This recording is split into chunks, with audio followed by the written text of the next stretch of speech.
జగన్ రెడ్డి ప్రభుత్వంలో పిన్నెల్లి సోదరులంటే ఒక అరాచకం. మాచర్ల చుట్టుపక్కల గ్రామాల్లో వీళ్లు చేసిన దాడులు, దౌర్జన్యాల గురించి చెప్పాలంటే ఈ రోజు సరిపోదు.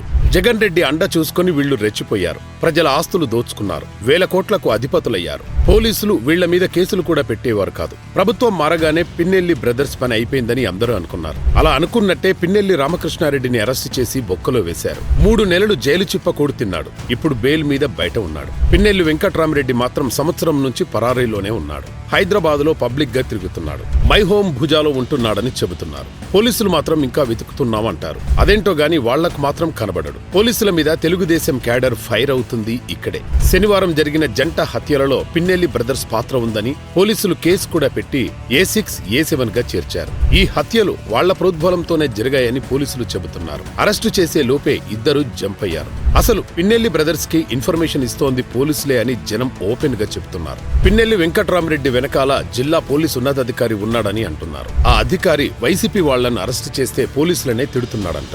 వైసీపీ వాళ్ల మీద పెట్టిన కేసులను అసలు పట్టించుకోవడం లేదట. బాబుగారి దగ్గర ఈ సమాచారం ఉందని, ఇంకో వారం 10 రోజుల్లో జరిగే ఐపీఎస్ల బదిలీలో ఈయనను ఇక్కడి నుంచి తప్పిస్తారనే ప్రచారం జరుగుతోంది. ఇంతవరకు పిన్నెల్లి వెంకట్రామరెడ్డిని అరెస్టు చేయకపోవడానికి ఈయనే కారణమని పోలీసు వర్గాలు చెబుతున్నాయి. శనివారం హోంమంత్రి అనిత, డీజీపీలు ఈయన మీద చాలా సీరియస్ అయ్యారని పోలీసు వర్గాల్లో చర్చ నడుస్తోంది.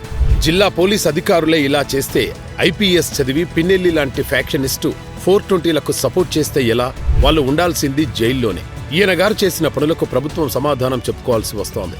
ఈయనగారు కాకుండా పిన్నెల్లికి ఇన్ఫార్మర్లుగా స్పెషల్ బ్రాంచులలో ఒకరు, మాచర్లలో పనిచేస్తూ జిల్లా హెడ్ క్వార్టర్స్ కి ట్రాన్స్ఫర్ అయిన 2 కానిస్టేబుల్స్ ఉన్నారని చెప్తున్నారు. వీళ్లందరి మీద ప్రభుత్వం వెంటనే చర్యలు తీసుకోవాలి. ఆ పోలీసు అధికారి వల్లనే పార్టీకి, కార్యకర్తలకు అన్యాయం జరుగుతోందని తెలుగుదేశం వర్గాలు ఆరోపిస్తున్నాయి. బాబుగారు సాధ్యమైనంత త్వరగా ఈయనను ఇక్కడి నుండి పంపకపోతే మరికొందరు కార్యకర్తలు పిన్నెల్లి బ్రదర్స్ చేతిలో బలైపోతారని పబ్లిక్ గా చెబుతున్నారు.